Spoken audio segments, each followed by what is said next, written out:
Welcome to Dark Chills, where we explore the most disturbing cases from around the world. Today, join us as we dive into disturbing details of the Brian Cohee case. Let's open this disturbing case. But the report suggests that in February 2021, Brian Cohee murdered a 69-year-old homeless man named Warren Barnes, who was asleep near Crosby Avenue. Furthermore, the 21-year-old decapitated, dismembered, and mutilated Barnes' body. After doing that, he took some of the body parts home. Soon, Cohee's mother, Terry Cohee, discovered Barnes' rotting head and hands in his closet and called the police. Interestingly, the documentary even features dashcam footage of the moment authorities arrived at the Cohee residence. In addition to this shocking revelation, it had dashcam video of a business owner who reported Barnes' disappearance to the police for his crimes. The court sentenced Cohee life to imprisonment without the possibility of parole. According to Western Slope Now, Brian's mother Terry Cohee painfully recalled the moment she discovered Barnes' severed head in his son's closet. That evidence was so disturbing, even the jury got teary-eyed. But people who loved Warren Barnes lovingly recalled him as the reading man, because he was an avid reader. Furthermore, they described him as a kind, hard-working person. Parents have some concerns of some stuff they may have found in your room? Yeah, I believe so. And what would it be? A human head and hands. This one is it. Okay. I'm so serious. 911 is John. What's the address emergency? Hi, there is an emergency. I found something in my son's closet wrapped in a plastic bag. Okay, what was it? I think it's a human head. It's a what? I think it's a human head. On March 1st, 2021, police at Grand Junction, Colorado received this chilling 911 call. A mother has just discovered a disturbing secret hidden within her son's closet. Even more terrifying, he's currently just outside the house while she makes this call for help. Why do you think it's that? Because it looks like it's all an ear. Is it bloody or does it like anything like that? Can you just come? Do I have to take a picture and send it to you? What's the address? The dispatcher tries to get as much information as possible to make sense of this shocking call and give officers an idea of what they might be walking into. Is your son there now? He just pulled up. We wanted to make sure he was here before we called. How old is he? 19. He's had a little bit of a fascination with the morbid, but he was channeling it, I thought, into becoming a crime scene investigator, but not so much. Do you think he's going to be cooperative with us? I don't know. I don't think he'll be violent. Okay. Just came back from his friend's house. Does he have any weapons in his room, or do you guys have any in the house? I don't know. I think that he has a shotgun, but we can certainly remove it immediately before he gets in his room. He's out by the car now, so. Is the bag still in the closet? No, it's in my kitchen sink. And there's a secondary bag that I have not opened. It's currently covered with a towel. And there's a second bag? There's a second bag, though I don't know what's in it. I didn't open it.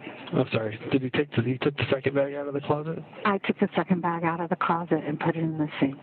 Where's Brian now? I think he's still outside. And you're in the backyard now? I am, yes, because I don't want him to hear me. Despite What's going on, man? the deputy makes contact with Brian using a friendly, disarming greeting, which goes further to establish an atmosphere of calm. Of course, at the same time, the deputy is certainly scanning the area for any potential threats, as well as making sure that Brian has his hands where he can see them. How much? Cooperate. I am going to cooperate.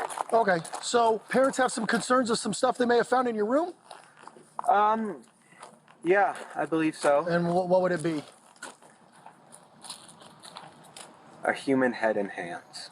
Do you have anything on you he's going to cut, poke, hurt, stick me anything without reaching for nothing? Don't reach for nothing. My phone and my wallet, that's okay. it. Well, I'm gonna have you face that way. Put your hands on top of your head for me real quick. I just want to make sure you interlace your fingers for me real quick, all right? It's important that the deputy only ask enough questions to figure out exactly what is going on at the scene.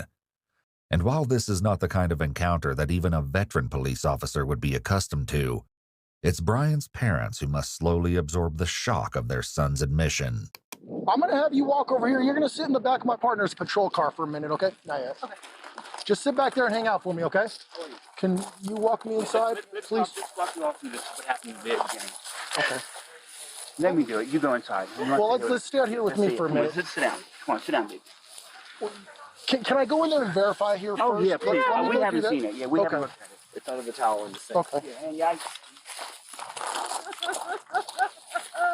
Andy, stay with your mother. Give her a... Just make sure that guy goes in the car first. I can stay here. You can go in the sink, right? Well, The sink's okay. right there. No, Yeah. you can down. Yeah. House is empty. Okay.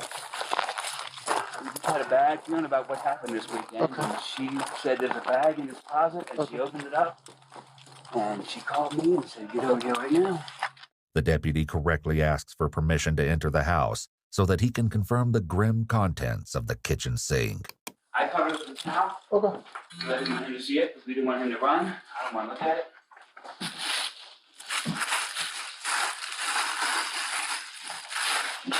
Yep.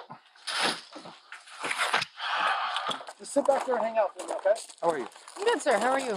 You said your name's Brian? Yeah. I'm not feeling too well. You're not feeling too well? All right. No, these past few days I've been very, very anxious. That's understandable. So what we're going to have you do here is I'm just going to have you sit in the back here, okay? I'm going to turn on the air for you in a second. That way you're not too hot. Are you a hot-blooded or cold-blooded kind of guy? I am very cold-blooded. I prefer cold. Well, no, actually, sorry, hot-blooded. Hot-blooded. So you prefer the cold. Okay, fantastic. Thank All you. right.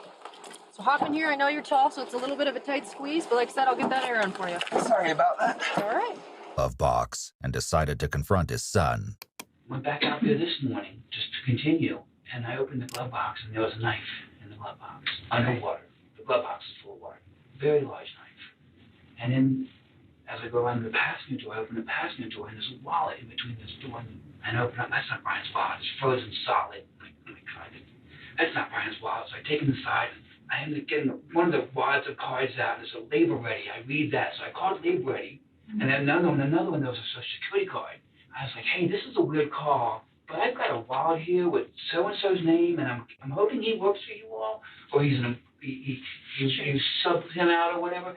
Oh, yeah, my one, we've been missing him. Yes, he didn't show up today. I'm like, oh, my God, now we've got a missing person. Okay, well, I found his wallet at Blue Hen Boat Ramp.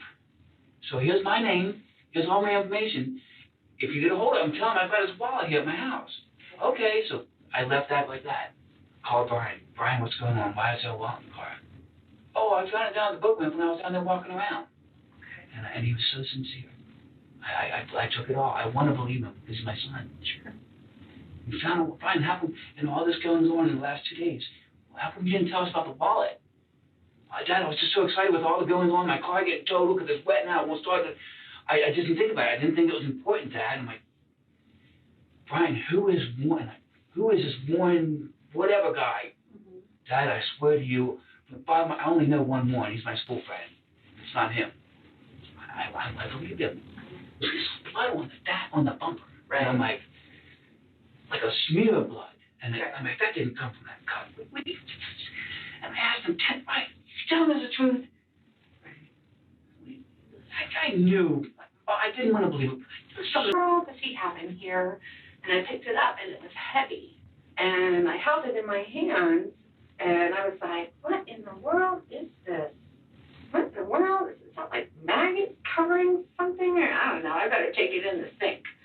So I carried it out to the sink, and it was double bagged. So I ripped open one bag, and I saw old blood. Okay. And I went,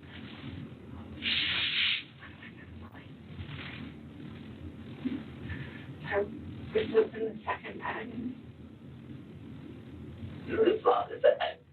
Okay. I saw him.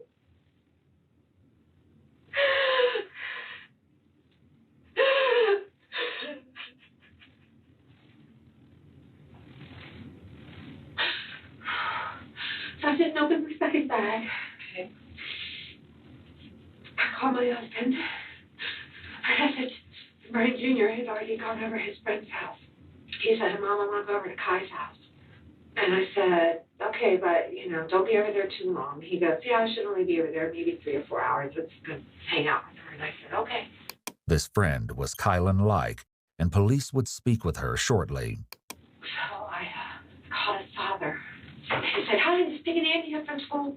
Yes, I we get that at 12:30. 12:40, whatever. I don't know what time it was. I just said, you need to come over here right now.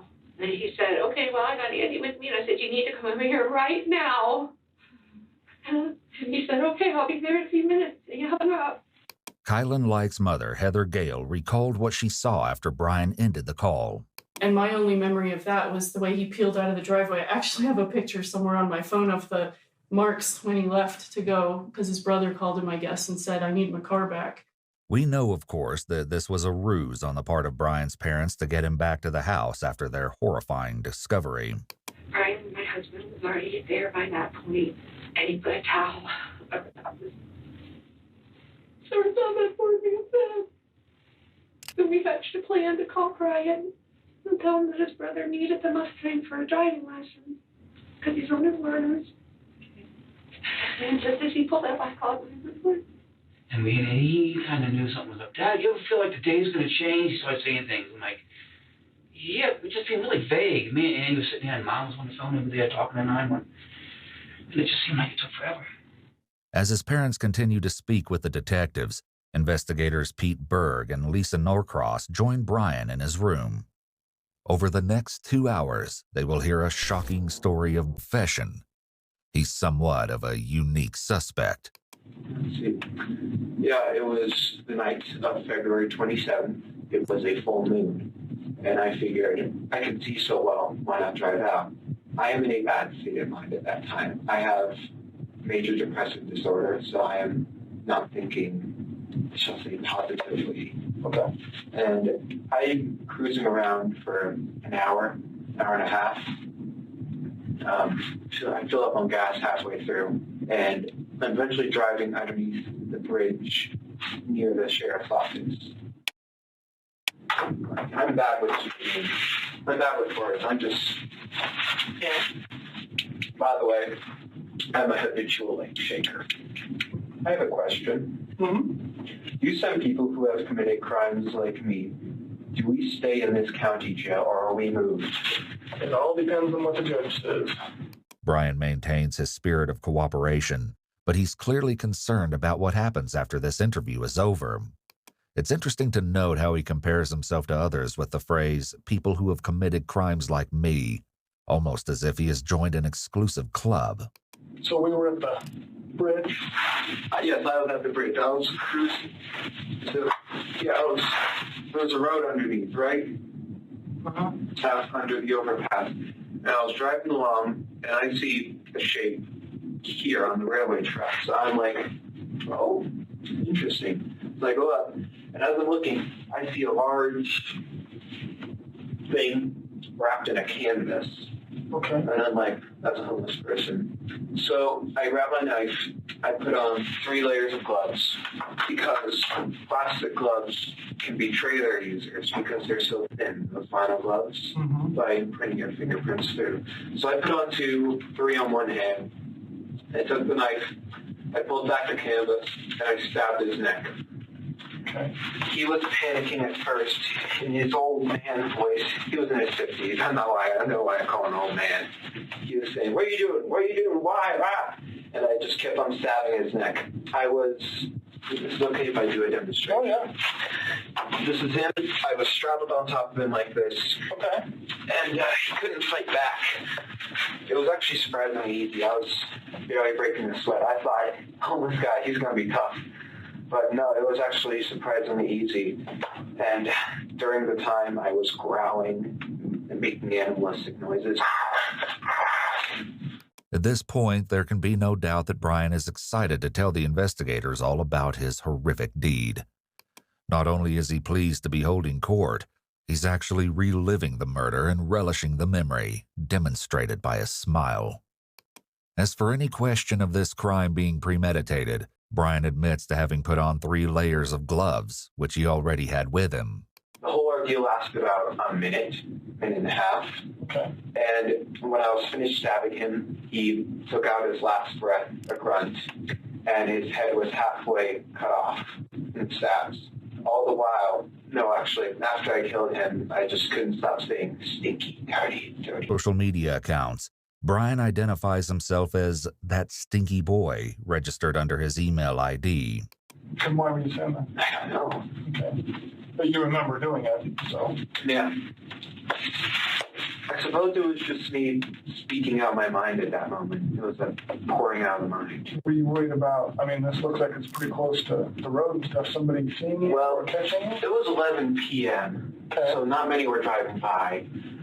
Well, it was behind the pillar. So, like, here's the road. Uh-huh. It was here. So people would only see a brief thing here and here. So were you worried about them seeing you? I was worried about one of them stopping. What did you think could happen if somebody... Well, if they looked, well, it was quite dark under there, so they wouldn't have seen the guy unless they looked.